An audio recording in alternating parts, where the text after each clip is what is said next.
resonates for me for Passover as a member of the queer community is that you can add whatever you want to the holiday. I think sometimes when we think about holidays like Rosh Hashanah or Yom Kippur, it's scripted, right? So you go to synagogue, you sit down, they tell you what to do, you sit, you stand, you eat some challah, apples, honey, you know.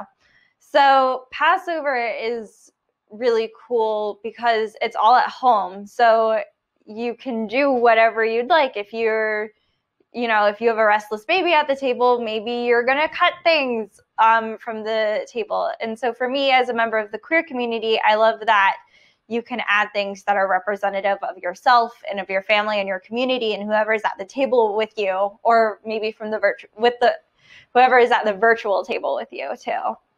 And I love that we are commanded to open the door as wide as possible and yell and for everyone to come to the table and partake in the meal. And I think that's something that we could learn a lot from in society as a whole.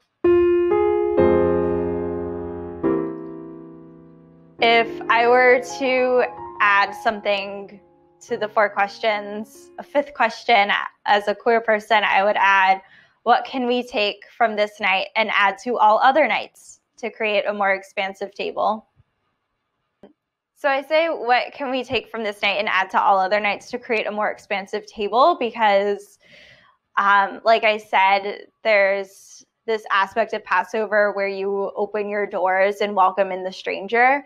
And I think if we welcomed more in society, maybe things that we might not understand. I hear from like a lot of people that they don't necessarily understand trans identity or what being gay is like, and they don't understand. They think it's a choice or something. But maybe if we were to have a more expansive table for the stranger, or for something that we perceive as strange that we don't, and we only perceive it as strange because we don't understand, by inviting others to the table, we might gain a better understanding of one another. I think including the orange, as Susanna Heschel has recommended, is a very popular thing among feminist and queer circles, to represent that anyone can belong at the Seder table and anyone belongs at Passover. But I think that the idea of creating your own Haggadah is really exciting. I like that there's the opportunity if you wanted to add poetry or art or whatever you would like to make it a more inclusive service. Well, not service, but Seder. I love Haggadot that feature various writers besides like that sometimes impersonal third-person narration that many Haggadot feature. And I would love to see more queer voices featured, like from Abby Stein or Rabbi Sandra Lawson or Adam Eli or Chella Mann. I would love to see more inclusion of various voices, not just the simple retelling of this is how we left Egypt and we were all slaves in Egypt and all of these sorts of things.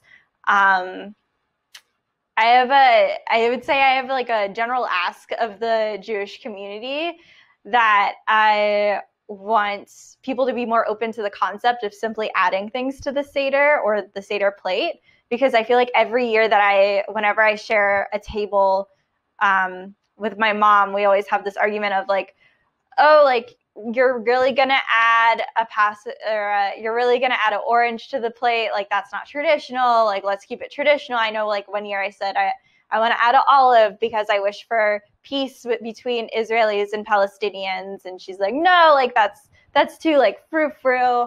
I think if we were to see Passover as this practice for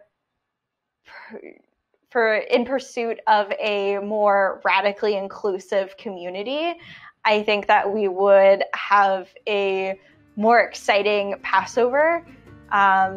And it's something that could add to our lives year round if we see it as more like a practice for the rest of the year of inclusion of the stranger or the subject that you might not understand or be wary of.